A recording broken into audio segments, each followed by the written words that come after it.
Welcome to Take the Lead Radio with Dr. Diane Hamilton, where she interviews some of the most successful leaders, entrepreneurs, authors, speakers, and other individuals who will inspire you to take the lead in your career and personal life. And now, here is Dr. Diane Hamilton.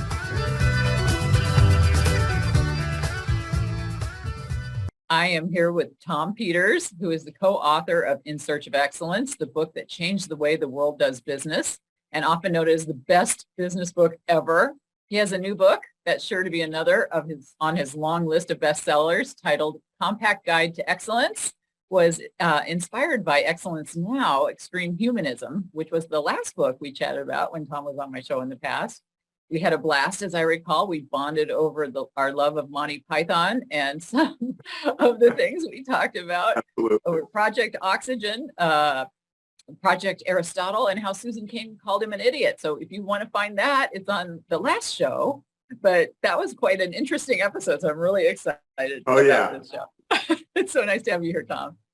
And you've organized it, I was told. So John Cleese is coming, and he's going to be the third person, right? I hope so. I would love that. I So would love that. We both would. Oh, we could all do silly walks together. Yeah, Wouldn't that be I wonderful? would say you and I could shut our mouths, and let him do a monologue for the next 45 minutes. I'm a huge Cleese fan. And I think that you and I could chat all day about our commonalities of the things we love. But I'm really interested in talking about your new book because, Thanks. I mean, your books are always amazing. And as I said, you have been known for just being the top of the list always. So I am curious, what would make you want to write a book more about quotes for your audience?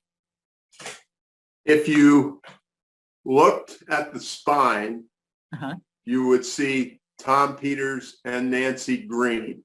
I did notice. Nancye is on all the lists of one of the top 100 designers in the world. She was chairwoman of the board of Parsons Trustees, the New School, blah, blah, blah, blah, blah. She's amazing. And Donovan Green, her company, did the design of the last book, the Extreme Humanism book. And she and I were talking about it. And we said, let's see if we could, after Tom Peters, author of Liberation Management, 900 pages long, let's see if we could really do something essential and compact. And so the product, I don't know how well I'm doing in showing perfect. it, but it's a little higher. Yeah, okay. But a little lower. Perfect. It's way, way undersized. And moreover, relative to what you just said, I'd love to see the way it's laid out. We have 13 topics, and the first one is execution. So the first 2 pages you see, and this is typical of the book, are those. And on the left side, it says, amateurs talk about strategy. On the right side has a quote from Peter Drucker, strategy is a commodity, execution is an art. After that, it has a quote from a Marine Corps general, amateurs talk about strategy, professionals talk about logistics, which I think are 2 terrific quotes. But the point is to whack you over the head with those. They are, normally I would write 500 explanatory words. You don't really need 500 words for that.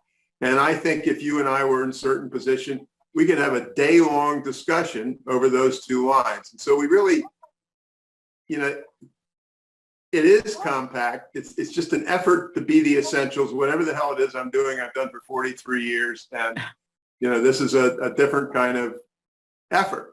And I've never loved the book that I wrote. And it's okay for me to say that because it's Nancye who did the things that made me love it. And she was the one with the last book, incidentally, who came up with the term extreme humanism. I had been talking about humanistic, and she said, that's manipulative. Let's do extreme humanism. And so I'm actually calling it, after all these years, the next step after excellence. And, given all the stuff that's going down around you and I, a little humanism wouldn't hurt. And I believe, and we can talk about this obviously, that in businesses size 6 or 6,000, you can make an enormous difference relative to social unrest going on around us if you can turn your workforce into a growing, excited group of people. Pissed off people get involved in extremist situations. People who are happy at work, learning at work, growing at work. You know, I don't have the research, but I bet you the odds go way down. Well, you know, the research I did for my work and my books is all about curiosity and perception. And so, yes, we saw a lot of ties into the engagement and so much more when, you know, when people are aligned well and all that. And a lot of it is letting them explore opportunities, and the curiosity is a huge part of that. You know, when I work, I do, you know, I'm part of the Thinkers 50 Radar, and I saw that the co-founder, Stuart Craner, wrote an interesting write-up for your book. I loved it. It said, Tom repeats himself, he curses, he shouts. Why? Because his message is so important. Yeah, it is. God bless you, Stuart. We've been together for a lifetime. He actually wrote a biography, believe it or not. And so now I love the guy, and Thinkers 50 has really, it was kind of a weird deal. Have you been? Yeah. Oh, yeah. Great. Did I meet you there? No. I was there the year before COVID, and then I was on the Thinkers 50 radar. 2017 was the year where I got some kind of an award. And the nicest thing about the award was not the award, but I was introduced by Charles Handy. And Charles Handy, to me, and God are used in the same sentence. But no, I think the Thinkers 50 is doing a terrific job. And Stuart and Des Dearlove, who is his co-person. I started to say second in command, and that's wrong. But just what you were saying, because I'm starting a paper right now. Okay. And I started it with a teacher stands in the door to her or his classroom as the class begins. Okay. There are 17 kids in the classroom, and as each one comes in, as Diane comes in, I just do a little smile and say, good morning and cool to see you again. And I do that 17 times, probably not personalized because the whole darn thing doesn't take more than 5 minutes.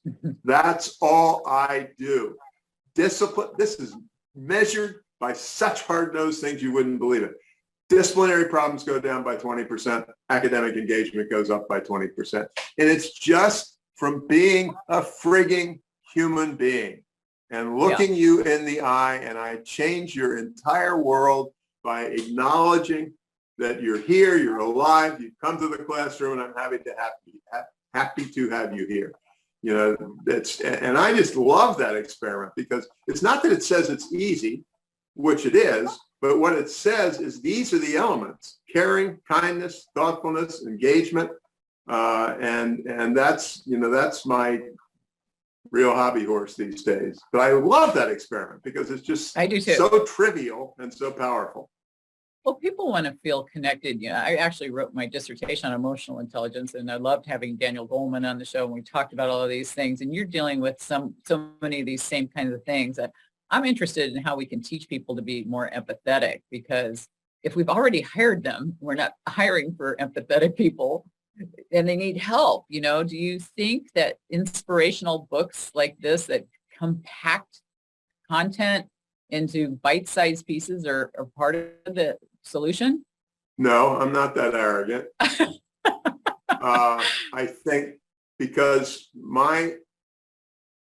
first of all, Diane, in your company, I want you to hire for EQ. Mm-hmm. You know, I've got a quote. I don't think I made it into the compact guide. Can't remember the guy's name, but he heads an excellent biotech firm. And the quote is, "We only hire nice people." And he says, which is what I love, he said, "Tom, you couldn't even understand the name of the degrees that some of these people have in biotech. But I figured something out. Even in something obscure like that, there are a lot of people. Hire the nice ones." And then the deal is, so you're the CEO, I'm the person who's applying. We have a good interview. Well, he says, bye-bye, I've got a couple things for you to do. I am required to run the gauntlet. and talk to 6 people for about 10 minutes each, finance department, purchasing department, R&D, wherever. And each of those 6 people has veto right on my employment. So, and you know, and what he said, which of course is what you and I are saying, is he said, the point of all this is one unnice person in a modest-sized company can screw up the entire culture. Yeah. So I'm wobbling around the question. I believe you should hire for EQ. I believe you should hire for EQ exclusively, comma, but perhaps you haven't. There is one place, madam, where I will not cut you one bit of slack, and that is promote for EQ. Interesting. I mean, I could scream it. I was in the Navy. I know how to cuss. I could use every cuss word that I learned. Hire, promote for EQ. If we want to have a, you know, yeah, still not 100%, because the answer is, I mean, I'm not that way about my books. I said to somebody one time, if Tony Robbins walks into a room with 1,000 people, he expects to change 1,000 lives. If I walk into a room with 1,000 people and 2 people walk out of the room and say, holy moly, I'm going to do things different, I think I've had a great day. And that's not a throwaway line. It's really true. So what I'm hoping is not so much, I think it would be useful for anybody, but I'd love to see around the table in our 60-person company, a group of the 9 managers using the book as kind of a discussion guide. Yeah. Because every one of those quotes could be blown up into an hour discussion. So that's my hope. But I like that. You're the expert. You wrote about it in terms of changing EQ. I think if I create a fabulous work environment, I can suck a little EQ out of everybody. But where I won't give an inch, and you tell me whether I'm an idiot, is I won't give an inch on the 6 candidates that we have to replace the guy, not in the fashion goods store, in the service department of the automobile dealership. It's more important there than it is at Nordstrom. Well, I mean, you know that people leave bosses more than they leave companies. So I totally agree with what you're saying.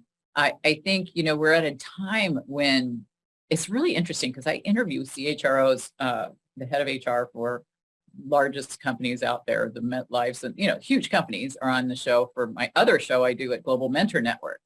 And I just keep hearing about all the employees come in and tell you what they want for the job anymore, more than what the company can tell you, because there's just, you know, supply and demand has changed. Everybody's fighting for these people, and the people just say, hey, if you don't offer me this and this, I can go over here and get it. It's a different time than when you wrote In Search of Excellence. We have younger generations. How are you going to get that same traction? I mean, your book was the Bible for my generation, and now you've got different ways of thinking. Well, yes and no. If you, and I have not, I'm sorry to say, read your dissertation, but I bet if I read it'll put you to 200 sleep. pages of yours on the topic of EQ, there's nothing fundamental that you're writing about that's changed. True. You know, to me, I know the hiring shortages. To me, when I'm deciding to hire, I'm going to go down to the local Shaw's grocery store, and I'm going to stand behind the checkout clerk, and I'm going to watch 50 people go by, and 10 of them are pissed off about something in life or what have you. 10 of them are nonchalant, and 10 of them say, hey, Martha, you know, good to see you, whatever. I'm going to hire those. I don't think anything has changed. Of course I do. I'm not an idiot. But I also am arrogant enough to think that when you and I start our 9-person company and really create an attractive, caring, thoughtful, fun workplace, I don't think we're going to have a hell of a lot of problem finding employees. You will never talk me out of that position. And I, damn it, think that's as true for the Dunkin' Donuts as it is for the brilliant Tom and Diane starting their wooey company. You give me a Dunkin' Donuts with a fabulous manager, and I will give you a place where there's a line of people applying for jobs. And well, I'm willing to be called an idiot or anything else, but that's my deal. Oh, well, I have to agree. I think culture, of course, we always talk about the value of culture. It was really interesting yesterday because this big Forbes summit, no matter what, if you got into the finance group or if you got into the environment group or you got into culture group, everybody's talking culture. I mean, it keeps coming back to culture. And I notice you and I are on Twitter together, and I see your quotes, and people follow you and tweet everything everywhere. And I love to watch what you post because you don't mind a little bit of drama and people saying nasty things. But that I think that when I post a motivational quote compared to when I post something else, it gets picked up so much more. And I'm curious, do you think the days of long chapters and long wording in different aspects is gone? Are we just going to want sound bites and just smaller amounts? I don't know. I might have answered differently last week, but I read an article somewhere that said libraries are doing just fine. That doesn't answer your entire question. As is true with my last two books, I do strongly believe that shorter is better. Mm-hmm. Maybe not in the science part of obviously of biotech or whatever it is, but in terms of the rest. Well, I'll give you two answers, and one of them is just I quit and run off out of the screen. I just read this week that TikTok has 100 million American users who use it on average 6 hours a day. I don't know how to write a book for those people. I'm sorry. I really don't. But I'm also willing to say maybe Tom, that's the new world. You figure out how to engage in that setting, which is true to some extent. I have had Dr. Gilda Carl on my show, and she used to be on Sally Jesse Raphael, and she's kind of like the spinoff, the way Dr. Phil came off of Oprah. She's got her Gildagrams she does of all her little things, and these are like your tomograms in a way. You know what I mean? You see the different the things that capture people, and I think that we're just living in a different time. Yesterday's discussions, we were talking a lot about how organizations want to become flatter, structures are different. I'm just curious how much has changed. What do you think are the biggest changes that you've seen since writing your first books on leadership as compared to this book? Well, I'm not bragging, but we did have a chapter on flatter organizations back in our 1982 book. Did you? Good. And we discovered that in our research in 1979. The companies with flatter organizations tended to do better. I wish I had a couple of pieces of paper in front of me, which I don't have. Well, how flat do you consider is good? Let me go back to Tony Robbins and me. Okay. First of all, I am pretty much now disinterested in Fortune 500 companies.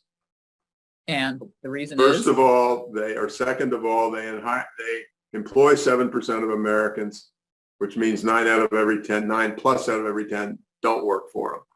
Now, I'm not accusing you. I am accusing me. The guru class has written almost 100% on the big organizations. And I love the SMEs. I think you and I as a team could be a fantastic help consulting pair to a company with 90 employees. I think we'd fall in love, they'd fall in love, and magical things, could happen. And I don't care whether you use flat or, we used re-engineering some years ago. That was an awful thing, it turned out. It was just another form of bureaucracy. Six Sigma was turned into an awful bureaucracy. I read a whole wonderful book. The title approximately is The Metrics Trap. But I just hope to heavens with the people who are listening and watching us that they won't just say it's an old fart. The fundamentals of human beings have not changed. I will say, I have no idea what the hell happens with today's 11-year-olds who are spending 7 hours a day on TikTok. That's your problem, and that makes me glad I'm old. But let's talk about, I'm more than willing to deal with people who were born when the iPhone was born. And I think if that company of ours that we're consulting to, that 90-person company, if, you know, the average age was 27 and a half, I think there are a lot of different ways that you and I would do things, but the fundamentals of how we would help people grow and develop is, I think, damn it, I think people will stay if you create. Well, here's the deal. There was this guy years and years ago. He worked for a big, very sexy, middle-sized chemical company. He had the best reputation in the world for collecting great people. Why?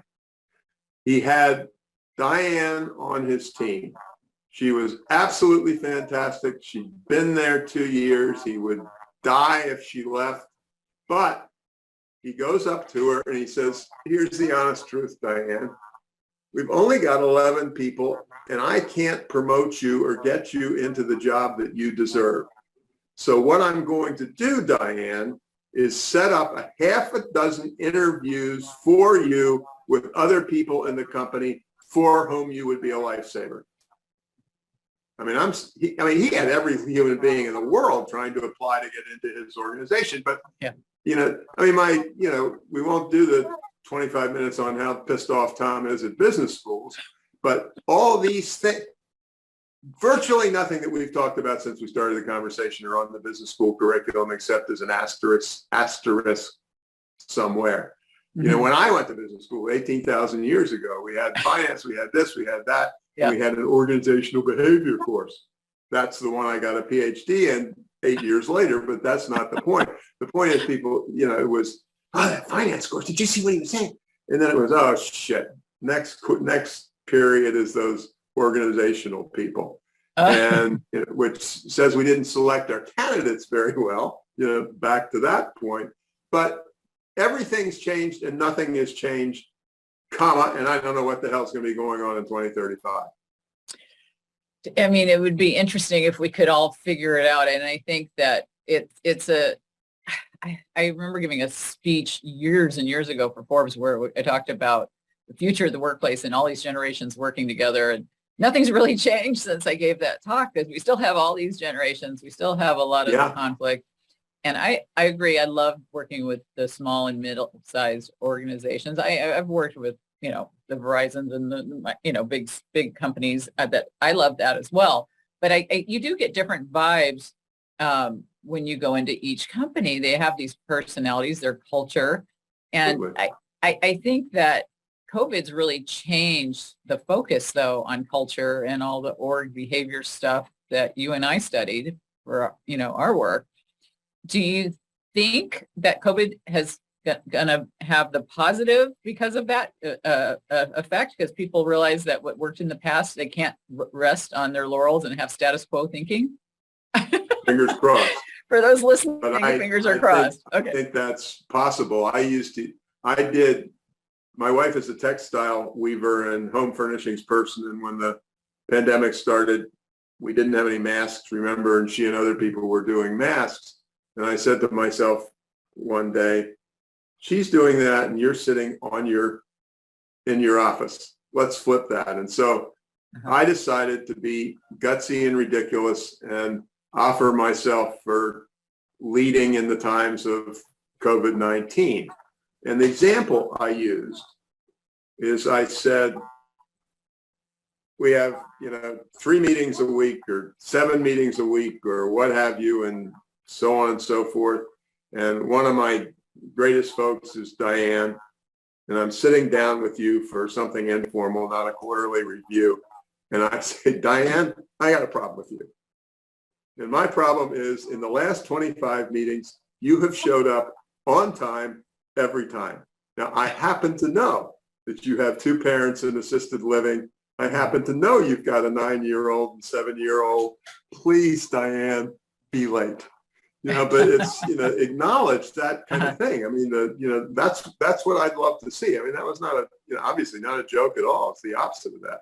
Right. But, there's another thing that I don't know if it made it into the short book that I always used to use, and it was an Army general speaking to senior officers, and he ends up, and I can't quite quote it by heart, saying, as I leave, there is one piece of advice I'm going to give you, and it is better than any other advice, and it will be more valuable for you and your peers. And that advice is, you must care. You must care. Now, a couple of years later, I grew up in Annapolis near the Naval Academy. A couple of years later, I was invited to give the Forrestal lecture at the Naval Academy to the entire tribe of midshipmen, 3,000 or 4,000. I was doing a lot of work and getting paid reasonably well, so I was able to pay for it. These are the days of the old cassette tapes. I bought 4,000 cassette tapes of the I Care speech and gave it out to every darn midshipman who attended that night. I thought it was that important. Yeah. So I just think, can't wait till you and I found our company. I just think all this stuff is doable. I mean, human beings haven't changed. I mean, no, right. I want a bunch of young people around me who will tell me, you and I go out on a date, and I don't even remember what you look like at the end of the date because I've been on my iPhone and you've been on your iPhone. Now, I don't understand that.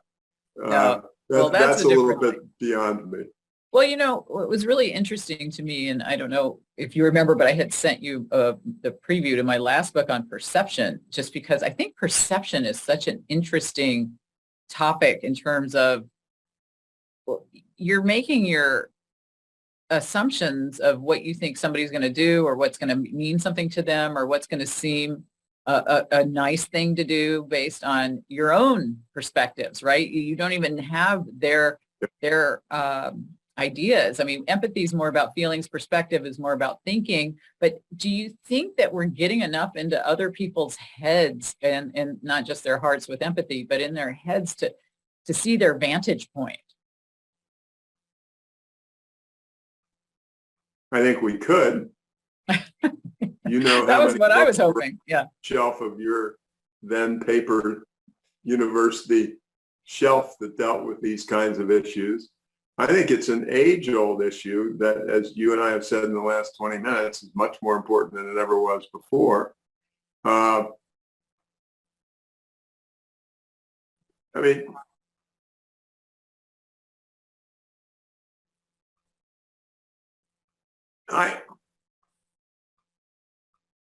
my only problem with what you said, and you know this better than I, perception is not for dummies.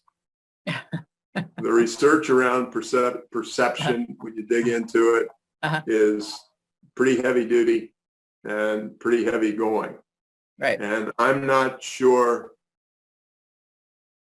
I'll take kindness and thoughtfulness, and we will see if we can drag the perception along with it and work at that over a long period of time. I'm just scared of the complexity. Well, I guess, it's interesting, and I teach so many classes still, and those horrible business classes, I try to add the nice side to it. Yeah. But I work for multiple different universities, and a lot of it is bringing in questions like, whose code of ethics do you use if you're working in the United States, but you got an office in another country? And all those kinds of things come up, I would imagine, when you're writing about humanism. Do you look at it from your vantage point here to the worldly, vantage point? It's a very complicated thing, especially when you get into ethics, don't you think? Oh, totally. Yeah. I completely agree with you. It's very complicated, and I bet you and I would agree that there are 4 or 5 fundamental human basics which are invariant. I mean, it's, that business about 80%, I don't know whether I talked about at the beginning or not, 80% of workers are disengaged. The thing that shocked me from that Gallup research, it was 80% in every country in the world. That was really interesting. A couple of points, which just blew me away. I would have thought the Swedes and the Canadians would do a little better at that, and the Chinese maybe not so good. It is interesting. Well, I mean, we could do some things like that wonderful old study. I've forgotten who did it, where the groups are tossing balls back and forth intensely, and a bear walks through the middle of the group. It was a gorilla experiment. Saw the bear. I think we could teach it that way with really cool experiments. I mean, that's a wonderful experiment. It was good. Totally focused on Diane's glove, baseball glove. I don't even see a bear walk past. And I really believe, I think we could take 7 principles that we'd agree on that had to do with perception, and we could come up with 7 things like the bear walking between people and really give people a little bit of a feel for it. I think it's teachable in plain language. It is. Yeah. I saw it as a process of the things we go through. It kind of includes IQ, EQ, CQ for culture, and CQ for curiosity to get this. And basically what we're trying to get at is this extreme humanism, is what you're talking about and writing about. And I think that just getting that dialogue going, and I think maybe this book is the way to do it in small bites. I love that you said you could spend so much time on each one of the little, blurbs or aspects of whatever you write about, because I think more meetings need to bring up some of these topics. I mean, how many death by PowerPoint meetings can we have? And I worked for a company for almost 20 years, and I never got anything out of any of the meetings. And then I went to work for a very small company. And the first day we had a meeting, I walked out of there. I go, I actually got something out of this meeting. I couldn't believe it. It was a little, real tiny company comparatively. Yeah. And if you're actually talking about these important aspects in these meetings, I just think it's so critical. And I just wondered if there's any particular quotes or pages from your book that just are your favorites that you want to share. Well, that's a toughie. I was looking at one recently, which I'm sure I won't be able to find. Any particular overall category that's your favorite? Yeah. I'm gonna find this damn thing if we have to take the rest of the trip. Then we're gonna be here for a while. So let's talk about John Cleese while you're looking. Well, I happen to be a great fan of the late Anita Roddick, who started The Body Shop. And we became close friends. And I'm going to just I gave her about 5 pages in the book. I love some of the things she'd written. The business of business should not just be about money. It should be about responsibility. It should be about public good, not private greed. Values carry the message of shared purpose. Standards and conceptions is what is worth living for and what is worth striving for. And that's, kind of the way she ran that company. There was one other I was hunting for, which I probably am not going to be able to find. I just had it yesterday. What it said is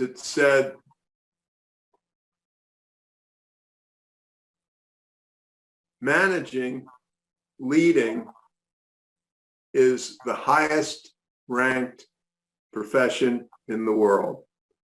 Why? Because your only job is to develop the people who you're working with. Period. Right. It'll lead to all the other good stuff. And, your role in life is to help to create a good environment for them, to help them grow, to get them better educated. My measure was if anybody works for you for 6 months, they ought to come out better educated on one or 2 topics. Right. And I remember, I could go on, obviously. Well, I gave a speech in Delhi, and sitting 10 feet in front of me in the first row was a 4-star general who ran the Indian Army, which in terms of bodies happens to be the biggest one in the world. And I've forgotten what the topic was. But he said the most wonderful thing, and it's what I just said, except maybe even better.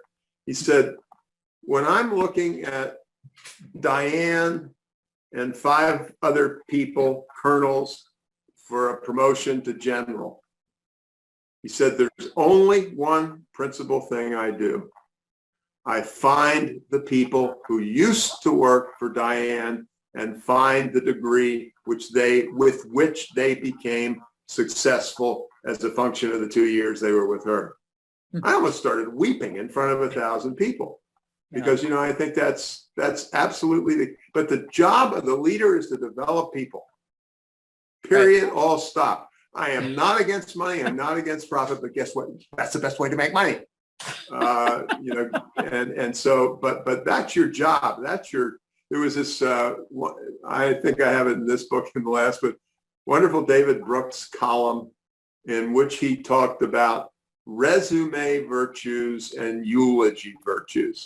He said resume virtues are the degrees you had, the 7 times you were promoted, blah, blah, blah, blah, blah, the money you made. The eulogy virtues, obviously, are what they say about you at your funeral. Yeah. And kind of my being an engineer measure of that is, how's your eulogy virtue score today, Diane? But it is a great thing. I used to, the other thing I did, my ex-wife's father made gravestones. And so I had a PowerPoint slide with a gravestone, and it had John Jones, $14,732,862.14, his net worth when the market closed on the day he died. And my comment is, you don't see tombstones like that. No, you don't. You don't. Well, I think you don't see great books like yours either. And I think that this was really wonderful to have you on the show again. I was very excited. All I can say, and this may sound like BS because I do a lot of these.